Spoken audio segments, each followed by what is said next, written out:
Cardiac multi speciality hospital Kothapet. Star శ్రేణి limited లో సభ్యత్వం పొందండి. మీకు చేసుకునే పొదుపుపై అత్యధిక వడ్డీ పొందండి. మీ గోల్డ్ పై అత్యధిక విలువలో ప్రజా ఫార్మసీ అనే మందుల షాపు రాత్రి 11:30 వరకు ఎప్పుడు తెరిచే ఉంచేస్తున్నారండి. ఇదిగో అల్లో గాంధీ చౌక్ లేదు, అక్కడ నెహ్రూ రోడ్ లోనండి.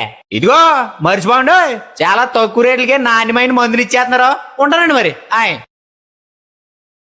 సాయంత్రం 5 గంటల ప్రాంతం తెనాలి కొత్త వంతెన వద్ద ఉన్న పడవల కాలువలోకి ప్రజలు గుంపులు గుంపులుగా తొంగి చూస్తున్నారు. ఆ ప్రజలను చూస్తున్న వారంతా తమ బైకులను ఆపి వాళ్ళు కూడా కాలువలోకి తొంగి చూడటం ప్రారంభించారు. ఇలా ఒకరినొకరు కాలువలోకి తొంగి చూస్తున్నారు, కానీ చాలామందికి అసలు కాలువ ఏముంది, ఏం పడిందో అర్థం కాలేదు. ఒకవైపు కాలువలోని నీళ్లు చాలా తక్కువగా ఉన్నాయి. ఉన్న తక్కువ నీటి అడుగున తీక్షణంగా చూస్తే ప్యాంటు వేసుకొని ఎరుపు షర్టు ధరించిన వ్యక్తి మృతదేహం కనిపిస్తుంది. ఈ విషయం తెనాలిలో ఆ నోట ఈ నోట వ్యాపించడంతో ఆ వ్యక్తి ఎవరా అని ఎవరికి వారు గుంపులు గుంపులుగా వచ్చి చూసి వెళ్తున్నారు.